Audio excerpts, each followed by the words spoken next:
ನಮಸ್ಕಾರ ಎಲ್ಲರಿಗೂ, welcome back to my vlogs. ನಮಗೆ ಚಪಾತಿ ತಿಂದು ಬೇಜಾರಾಗಿದೆ ಅನಿಸಿದಾಗ ಈ ರೀತಿ ನಾವು ಟ್ರೈ ಮಾಡ್ಬೋದು. ಸಖತ್ ಟೇಸ್ಟಿಯಾಗಿರುತ್ತೆ. ಇದನ್ನು ಹೊರಗಡೆಯಿಂದ ಕಾಸು ಕೊಟ್ಟು ಕೊಂಡ್ಕೊಂಬರೋಷ್ಟಿರಲ್ಲ, ಮನೆಯಲ್ಲೇ ಈಸಿಯಾಗಿ ಮಾಡ್ಕೋಬೋದು.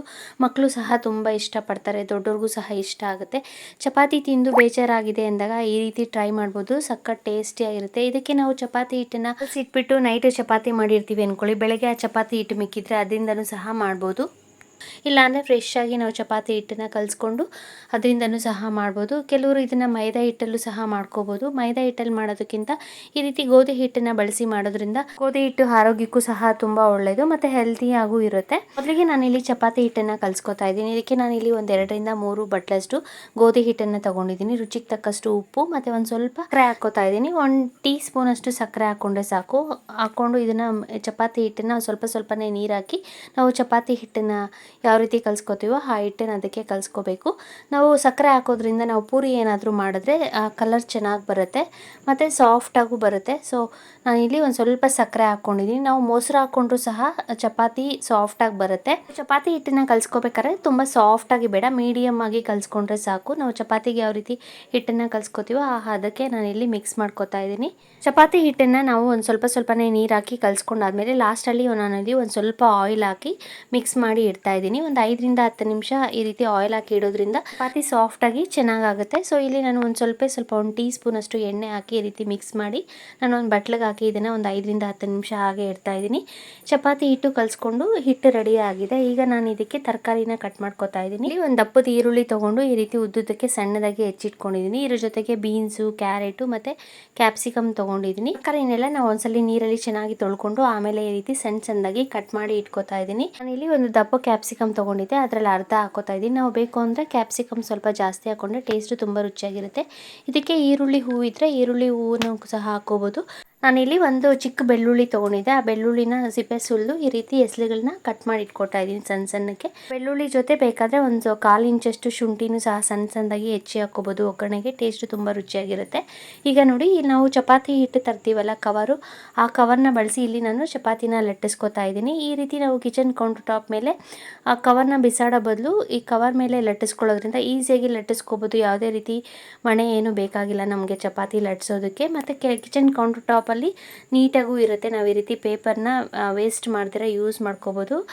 ಗೋಧಿ ಹಿಟ್ಟಿನ ಕವರ್ನ ಯೂಸ್ ಮಾಡಿಕೊಂಡು ನಾನು ಇಲ್ಲಿ ಚಪಾತಿ ಲಟ್ಟಿಸ್ಕೊತಾ ಇದ್ದೀನಿ.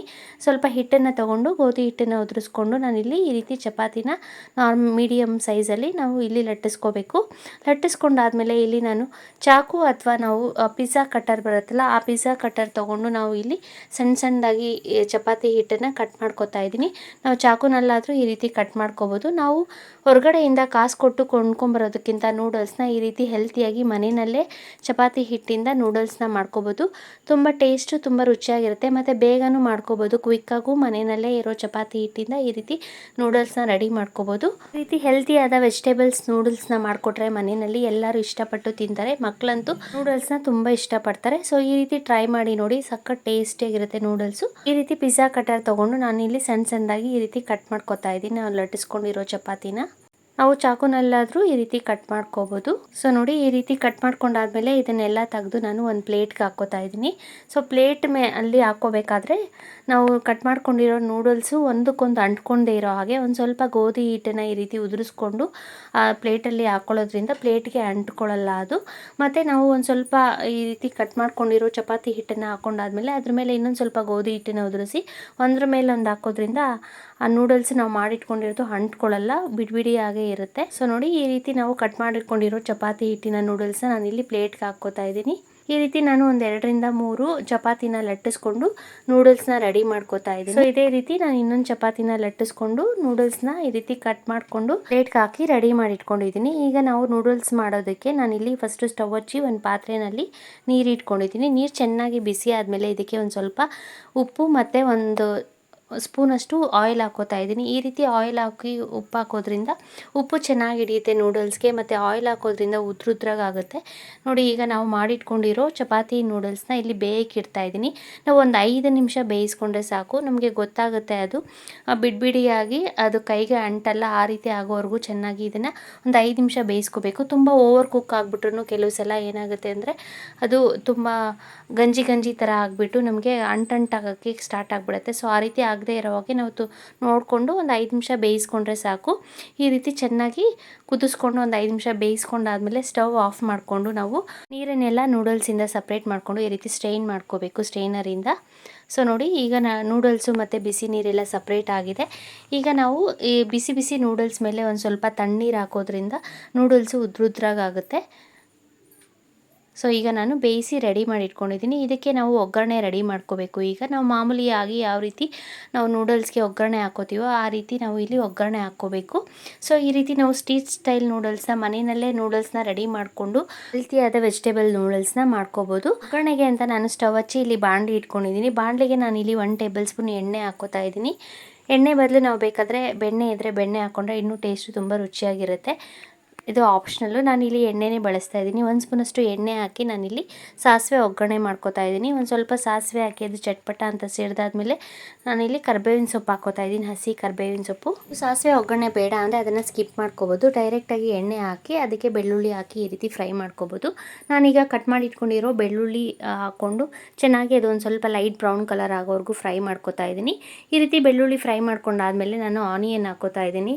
ನಾವು ಈರುಳ್ಳಿನ ಜಾಸ್ತಿ ಹಾಕ್ಕೊಂಡ್ರೆ ಟೇಸ್ಟು ತುಂಬ ರುಚಿಯಾಗಿರುತ್ತೆ. ನಾನಿಲ್ಲಿ ಒಂದು ದಪ್ಪ ಈರುಳ್ಳಿ ಹಾಕ್ಕೊಂಡಿದ್ದೀನಿ. ನಾವು ನೂಡಲ್ಸ್ ಮಾಡೋ ಕ್ವಾಂಟಿಟಿ ಮೇಲೆ ಈರುಳ್ಳಿ ಮತ್ತು ತರಕಾರಿನ ಜಾಸ್ತಿ ಕಮ್ಮಿ ಮಾಡ್ಕೋಬೋದು. ನಾನಿಲ್ಲಿ ಈರುಳ್ಳಿ ಹಾಕಿ ಅದು ಲೈಟ್ ಬ್ರೌನ್ ಕಲರ್ ಆಗೋವರೆಗೂ ಫ್ರೈ ಮಾಡ್ಕೋತಾ ಇದ್ದೀನಿ. ನೂಡಲ್ಸ್ ಮಾಡ್ಕೊಳ್ಳುವಾಗ ತರಕಾರಿ ಮತ್ತು ಆನಿಯನ್ನ ತುಂಬ ಫ್ರೈ ಮಾಡೋದಕ್ಕಿಂತ ಸ್ವಲ್ಪ ಕ್ರಂಚಿಯಾಗಿ ಫ್ರೈ ಮಾಡಿಕೊಂಡ್ರೆ ನೂಡಲ್ಸ್ ಜೊತೆ ತಿನ್ನೋದಕ್ಕೆ ಟೇಸ್ಟು ತುಂಬ ಚೆನ್ನಾಗಿರುತ್ತೆ.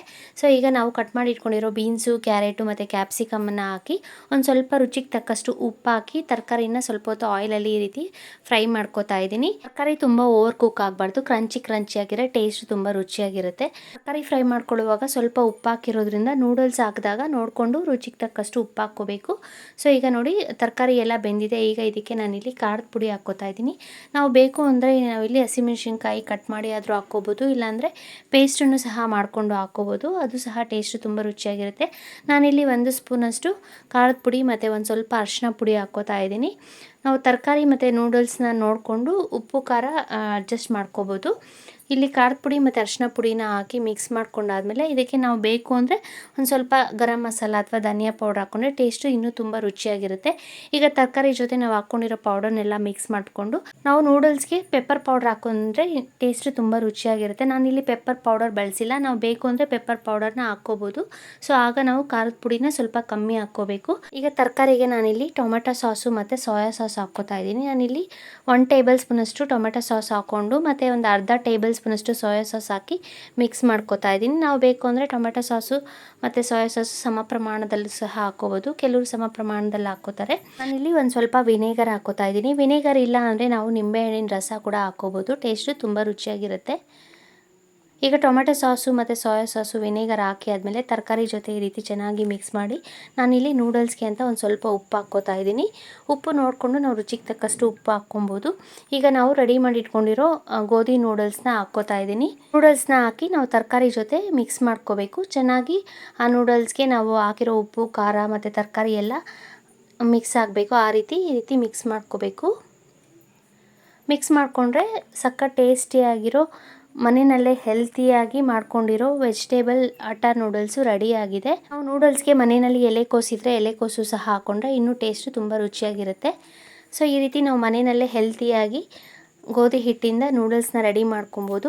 ಹೊರಗಡೆಯಿಂದ ಕಾಸು ಕೊಟ್ಟು ನೂಡಲ್ಸ್ ಪ್ಯಾಕೆಟ್ನ ತೊಗೊಂಬರೋದಕ್ಕಿಂತ ಈ ರೀತಿ ಮನೆಯಲ್ಲೇ ರೆಡಿ ಮಾಡ್ಕೊಂಡು ತಿಂದರೆ ಆರೋಗ್ಯಕ್ಕೂ ಸಹ ತುಂಬ ಒಳ್ಳೆಯದು ಮತ್ತು ಟೇಸ್ಟು ಸಹ ತುಂಬ ರುಚಿಯಾಗಿರುತ್ತೆ. ನೂಡಲ್ಸ್ನ ತರಕಾರಿ ಜೊತೆ ಮಿಕ್ಸ್ ಮಾಡ್ಕೋಬೇಕಾದ್ರೆ ಸ್ಟವ್ನ ಸಿಮ್ಮಲ್ಲಿ ಇಟ್ಕೊಂಡು ಮಿಕ್ಸ್ ಮಾಡ್ಕೋಬೇಕು.